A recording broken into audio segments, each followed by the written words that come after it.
నేను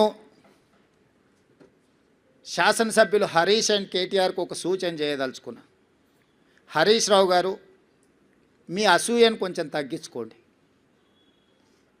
కేటీఆర్, నీ అహంకారాన్ని కొద్దిగా తగ్గించుకో.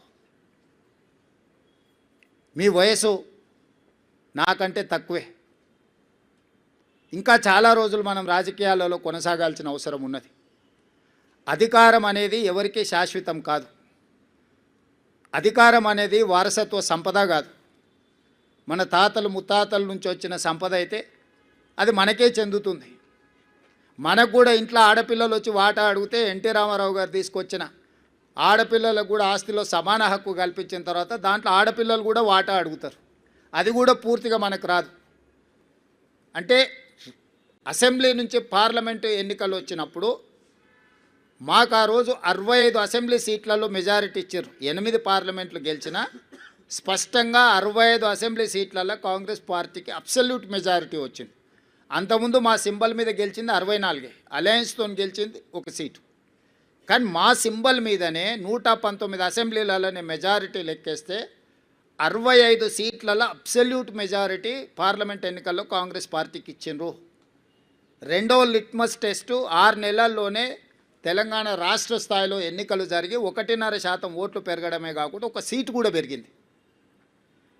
ఈరోజు ఈ ఎన్నికల్లో ఈనాడు కాంగ్రెస్ పార్టీకి 51% ఓట్లు పోలైన దాంట్లో 51% ఓట్లు, మోర్ దాన్ 50% ప్రజలు కాంగ్రెస్ పక్షాన నిలబడ్డరు.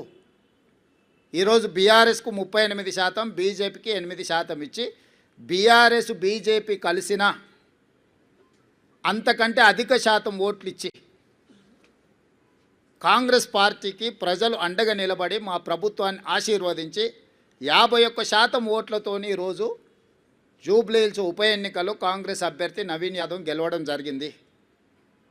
దీన్ని అర్థం చేసుకున్నాకైనా ప్రభుత్వం చేపడుతున్న అభివృద్ధి కార్యక్రమాలు, సంక్షేమ కార్యక్రమాలు కొనసాగుతున్నాయి. కొనసాగడానికి ఇంకా కొంత సమయం పడుతుంది, అమలు చేయడానికి సమయం పడుతుంది.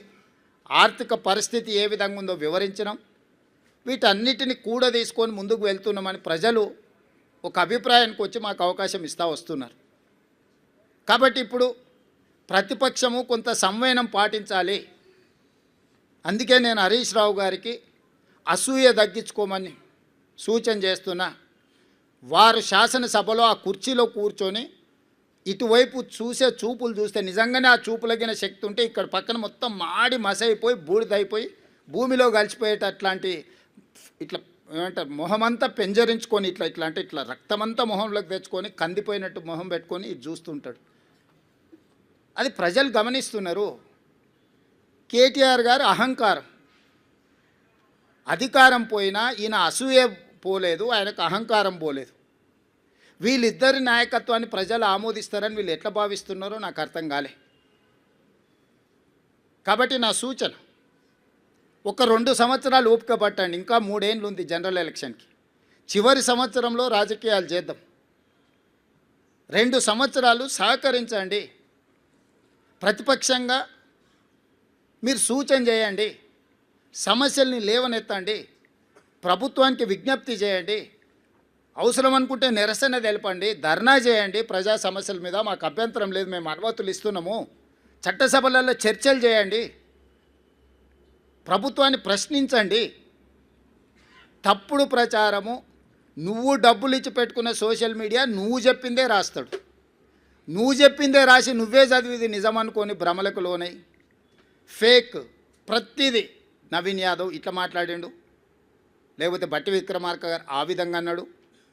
అంటే ఫేక్ న్యూస్ నువ్వే క్రియేట్ చేసి ఆ ఫేక్ న్యూస్ నువ్వే నమ్మి నువ్వే కొద్దిమందికి సర్వేల పేరు మీద నగదిచ్చి మనందరం ఇక్కడనే ఉన్నాము. ప్రతి ఒక్కరికి ఇంకొకరు తెలిసిన వాళ్ళే ఉంటారు. నాకు ప్రత్యక్షంగా తెలియకపోతే అమర్ గారికి తెలుస్తుంది ఆ సర్వే చేసిన ఆయన వెనకాల ఎవరు ఉన్నారు ఏమున్నదని. వారిని అడిగితే నాకు చెప్పడా, వారిని అడిగి నిన్న మొన్న జరిగిన సర్వేలు అన్నీ కూడా నేను మీట్ ది ప్రెస్ రోజు కూడా మీకు అందరికీ చెప్పిన. సరే, వాళ్ళు ఎన్నికల్లో నెగ్గడానికి ఏదో ఇట్లాంటి ప్రయత్నాలు చేస్తారే, మీ విశ్వసనీయత పోగొట్టుకోకండి వాటిని ప్రసారం చేసి అని చెప్పి ఛానల్స్ అండ్ పేపర్స్ కూడా నేను రిక్వెస్ట్ చేసిన. ఇప్పుడు నిజాలు తెలిసినాయి కదా, నేను ఆ రోజు కూడా చెప్పిన.